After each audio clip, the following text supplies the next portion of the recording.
Bonjour tout le monde, pour cet avant-dernier jour du calendrier de l'Avent spécial BD et comics. Alors, on va parler d'une série de BD qui est très particulière, c'est Conan le Cimérien. Alors, en fait, Conan le Cimérien, c'est assez particulier parce qu'en fait, c'est une série de BD initiée par Jean-David Morvan, à qui on doit pas mal de séries de BD, mais alors j'ai pas lu beaucoup de BD de ce monsieur.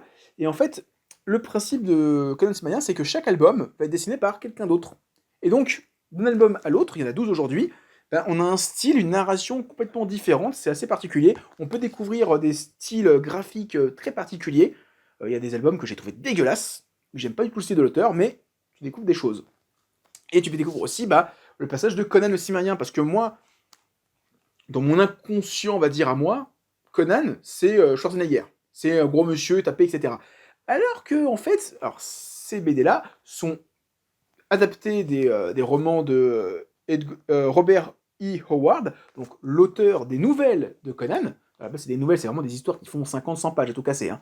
Et donc, on découvre le personnage on découvre le vrai personnage qui est un peu plus subtil, un peu plus nuancé, qui passe de pirate, barbare, guerrier, général, roi. Et donc, d'un album à l'autre, tu vas voir un Conan qui n'a pas le même âge. Parce qu'il y a des albums où il a 60 balais, c'est un roi un peu fatigué, d'autres où c'est un jeune un peu chien fou, d'autres où c'est un aventurier un peu plus mature, et c'est très particulier. Des styles graphiques incroyables. Genre, je pense à l'album numéro 4, La fille du géant des gels, qui a une couverture de malade, de zinzin, un dessin de zinzin, une histoire qui est peut-être pas trois pattes un canard, mais qui marche de fou, avec un petit côté mystique, avec Conan qui croise une déesse, etc., et qui va le courir après, qui veut essayer de voilà, faire ce qu'il y a à faire, voilà, c'est un monsieur, voilà, vous avez compris. C'est vraiment cool. Donc c'est sympathique. Alors en plus, moi j'ai du bol, c'est que quand j'ai commencé à lire la collection, c'était au tout début, il y avait à chaque fois un petit livret inclus qui est vraiment pour la première édition, qui je trouve un peu dommage de l'enlever après, parce que à la fin de chaque album, t'as quelques fanarts d'autres auteurs qui vont peut-être venir dans la collection, et surtout t'as quelqu'un qui explique la nouvelle, quand est-ce que l'auteur l'a écrit, et le contexte, elle est un peu une sorte de biographie sur l'auteur, et je trouve que c'est hyper dommage parce que c'est des clés de compréhension de Conan que les lecteurs qui ne sont pas les primo-lecteurs n'auront pas. Je sais pas pourquoi Cléna a fait ça, parce que c'est vraiment un cahier bonus de 16 pages réservé à la première édition. C'est con de faire ça, laisse ça pour tout le temps, parce que je trouve que c'est super intéressant, il y a un mec qui a fait un boulot de fou, et tu le réserves qu'au premier tirage.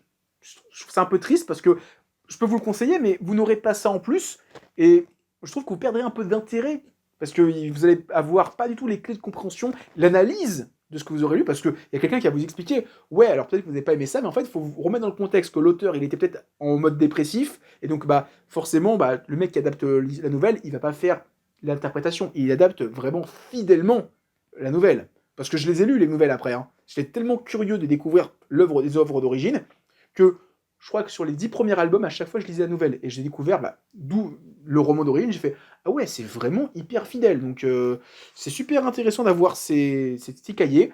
Et dommage que ça n'existe plus aujourd'hui. Donc, moi, ça, je les garde. Hein. Je suis très content de les avoir. Voilà. Demain, ce sera le dernier jour. Et demain, on va parler de quatre frères d'enfer dans la ville. Je crois que c'est ça la chanson, vous savez de quoi j'ai parlé. Voilà, à demain.